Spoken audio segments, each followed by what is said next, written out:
It's horrible. Horrible කියලා කියන්නේ භයානකයි, අප්පිරියයි කියන එක. ඉතින් මේ වගේ වාක්‍ය රටා, මේ වගේ වචන ඔයාලට පුළුවන් අද වීඩියෝ එකත් එක්ක එකතු වුණොත් දැනගන්න 50කට අධික ප්‍රමාණයක්. මේවා අපි එදිනදා ජීවිතයේදී වැඩිපුරම භාවිතා වෙන වාක්‍ය රටා. අපි වීඩියෝ එකට ගිහිල්ලා ඊතුරු වාක්‍ය රටා මොනවද කියලා බලමු.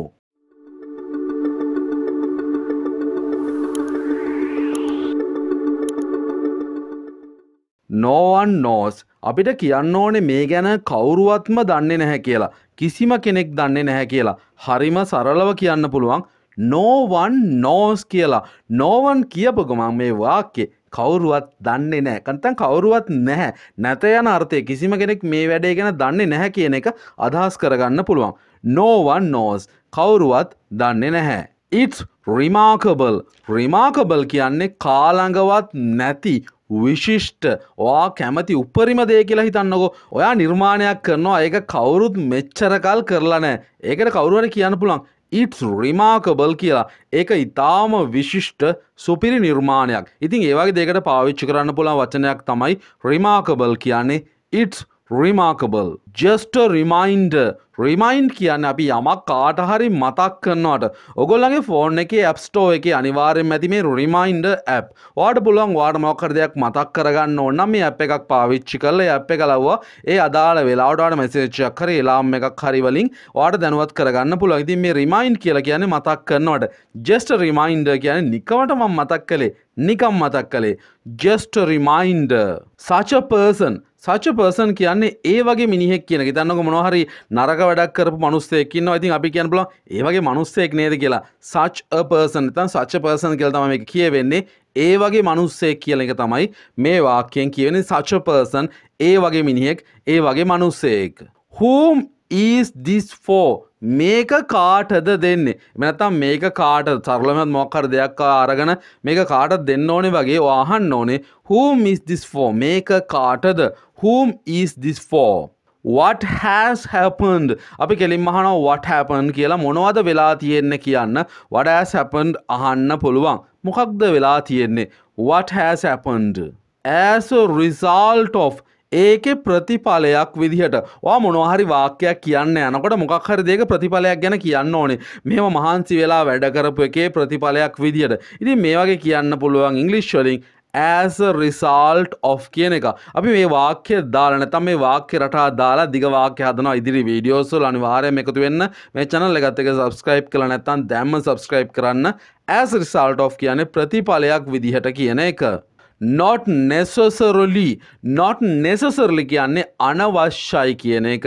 අවශ්‍ය නැහැ. අනවශ්‍යයි කියන එක තමයි not necessarily කියලා කියන්නේ. He is not at this moment. මේ වෙලාවේ නම් ඔහු නැහැ. He is not at this moment. මේ moment එකට තමයි at this moment කියලා කියන්නේ. moment කියලා වාට කියන්න පුළුවන්. He is not at this moment. ඔහු මේ වෙලාවේ මේ මොහොතේ නම් නැහැ. One moment please. කරුණා කරලා තප්පරයක් මොහොතක් ඉන්න ඔහොම. One moment please. කරුණා කරලා මොහොතක් ඉන්න. Hang on a second. Hang on a second කියන්නේ ඒ තප්පරයක් ඉන්න කියන එක. හිතන්නකො මොනවා හරි දෙයක් කියන්න ඕනේ. ෆෝන් එක පාට චුට්ටක් තියනවා తాවකාලිකව මොකක් හරි මතක් වෙච්ච දෙයක් ආපහු කියන්න ඔයා. ඉතින් ඔයාලට පුළුවන් කියන්න hang on a second කියලා. When is he coming back? යාළුවෙක් දුර පළාතකට ගිහිල්ලා ඉන්නවා නැත්නම් සහෝදරයෙක් හරි කවුරු හරි ගිහිල්ලා ඉන්නවා. ඔයාලට අහන්න පුළුවන් කවද්ද එයා ආපහු එන්නේ? ඉංග්‍රීසි වලින් කොහොමද මේක අහන්නේ? When is he coming back? ඔහු කවද්ද ආපහු එන්නේ? When is he coming back? I had a narrow shave. මේක ඉඩියම් එකක් විදිහට ගන්න පුළුවන්. වාක්‍ය රටාවක් විදිහට ගන්න පුළුවන්. මේකෙන් කියවෙන්නේ මං 99න් මම හරියම පොඩි සීමාවක ඉඳලා තමයි බේරුනේ. මං අනතුරකට ලක් වෙන්න තිබ්බ. හැබැයි 99න් බේරුණා. ඒ වගේ තේරුමක් ගන්න පුළුවන්. I had a narrow shave since my childhood. childhood කියන්නේ ළමා කාලේනේ. පොඩි කාලේ ඉඳලම කියලා කොහොමද ඉංග්‍රීසි වලින් කියන්නේ? since my childhood. මම ළමා කාලේ ඉඳන්ම මොකක් හරි වැඩක් කළා නම් ඉතින් කියන්න පුළුවන් since my childhood. is Nimal there. දෙයා කියන එක there කියලා හෙන්න කියන්න පුළුවන්. නිමල් ඔහේ ඉන්නවද? ඕන නමක් දාගන්න. is Nimal there. නිමල් ඔහේ ඉන්නවද?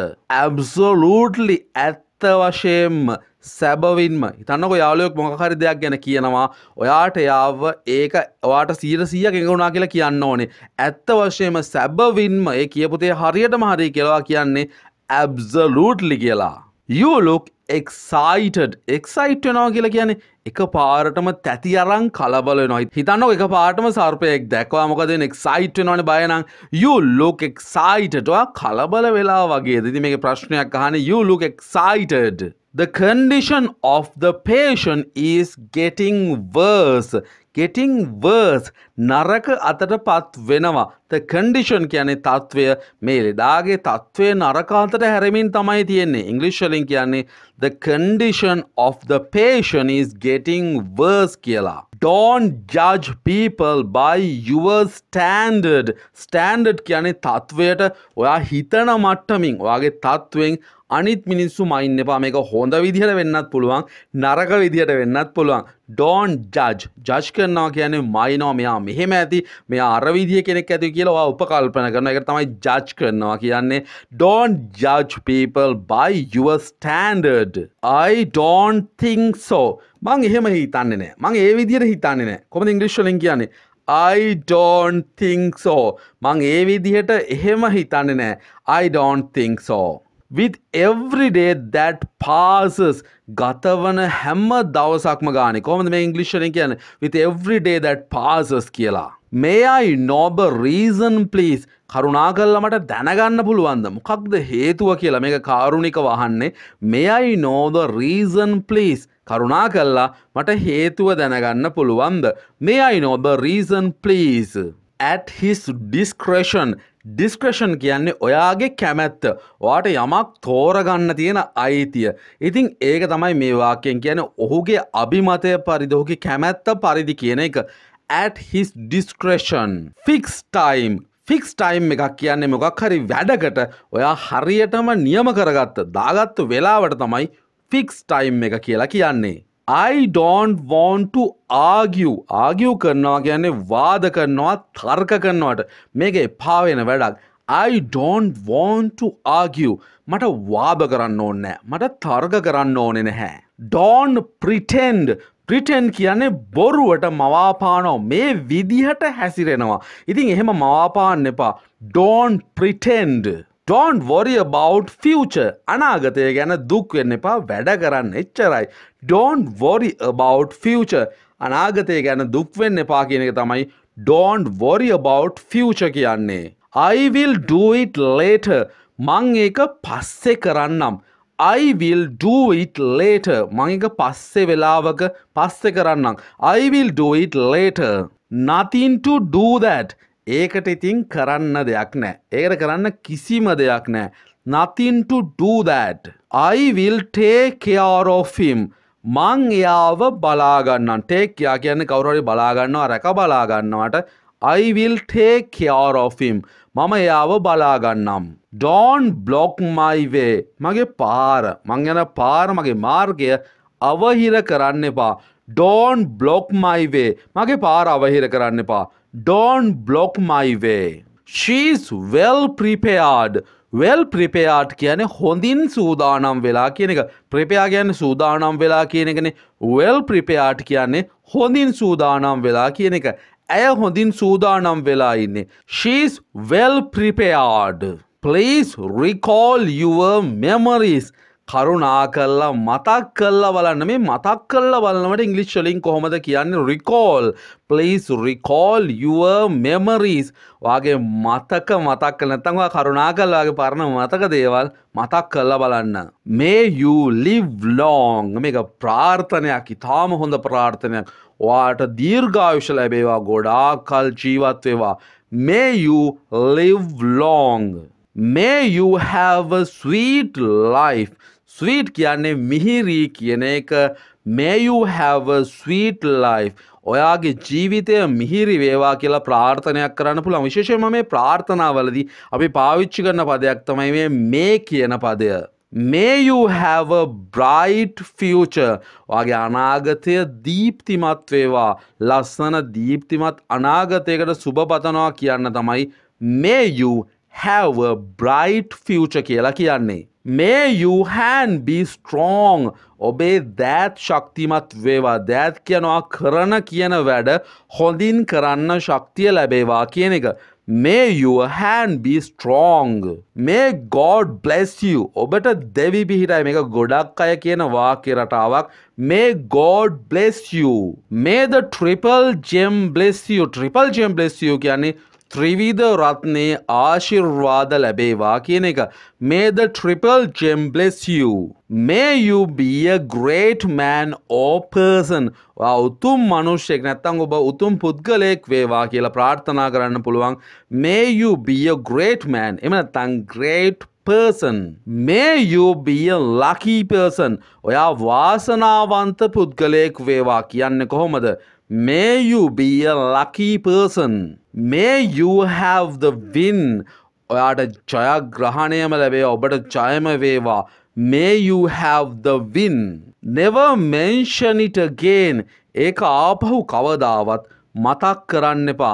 Never mention it again. මේ mention කියන එක පාවිච්චි කරන්නේ සඳහන් කරනවා කියන්නේ. මේ සඳහන් කරනවා කියන අපිට ගන්න පුළුවන් ආපහු එක මතක් කරන්න එපා කියන්න කියලා. Never mention it again. I remember something. මට දෙයක් මතක් වෙනවා. I remember something. Don't ruin my dreams. මගේ හීන බොඳ කරන්න එපා. ruin කියන්නේ විනාශ කරලා දානවා කියන එක. Don't ruin my dreams. මගේ හීන බොඳ කරන්න එපා. Don't ruin my dreams. I don't even think about that. මට ඒ ගැන හිතා ගන්නවත් බෑ. මට ඒක ගැන හිතෙන්නේවත් නෑ. I don't even think about that. It is something strange. Strange කියන්නේ අමුතුයි කියන එක, වෙනස් කියන එක. ඔයා දැකලා නෑ මීට කලින්. ඒක අමුතු දෙයක්. It is something strange. This is the initial stage. Initial stage කියන්නේ පළවෙනි පියවර කියන එක. මේක තමයි පළවෙනි පියවර. This is the initial stage. Feel the difference. Feel the difference කියන්නේ වෙනස අත්විඳින්න කියන එක. Feel the difference. වෙනස අත්විඳින්න. It's invaluable. Invaluable කියන්නේ මෙතෙන්දී මිල කරන්න බෑ කියන එක. ඒක මිල කරන්න බෑ. It's invaluable. What's the matter? සරල ප්‍රශ්නයක් මේක. මොකක්ද කාරණය කියන එක තමයි what's the matter කියන්නේ. මොකක්ද කාරණය? What's the matter? With the beginning of this era. යුගයේ ආරම්භයත් එක්කම. යුගයක් කියලා කියන්නේ අවුරුදු 100ක කාලයක් වෙන්නත් පුළුවන්. නැත්නම් මොනවා හරි කාල පරාසයක ආරම්භයක් විදියට ගන්න පුළුවන්. With the beginning of the era කියන්නේ මේ යුගයේ ආරම්භයත් එක්කම කියන එක. Who provides us the guidance? අපිට මඟ පෙන්වන්නේ කවුද? guidance එකක් කියන්නේ මඟ පෙන්වීමට නැත්නම් මේ මඟ පෙන්වීම කරන්නේ කවුද කියන එක තමයි who provides us the guidance කියන්නේ. back to back victories. back to back victories කියලා කියන්නේ පිට පිට ජයග්‍රහණයට. victory කියන්නේ ජයග්‍රහණයට පිට පිට ජයග්‍රහණයක් ලබනවට කියන්නේ back to back victories කියලා. My point of view. My point of view කියන්නේ මට පේන විදිහට මගේ දැකීම අනුව මං හිතන විදිහ අනුව. My point of view. Whatever you do. ඔයා මොන දේ කළත්, ඔයා කුමක් කළත් කියන එක තමයි whatever you do කියන්නේ. ඔයා මොන දේ කළත් whatever you do. Wait and see. චුට්ටක් බලාගෙන ඉන්න. Wait and see. චුට්ටක් බලාගෙන ඔහොම ඉන්න. wait and see. ඉතින් අද වීඩියෝ එක අවසන් වෙනවා. තාමත් මම කියන්නේ ඔබ subscribe කරලා නැත්නම් මේ channel එක පහළ තියෙන subscribe button එක click කරලා subscribe කරන්න. ඉදිරි දිනවල මම වීඩියෝස් විශාල ප්‍රමාණයක් අරන් එන්න බලාපොරොත්තු වෙනවා එක් දිනයකට. ඉතින් එහෙනම් next වීඩියෝ එකෙන් ඉක්මනටම හමු වෙමු.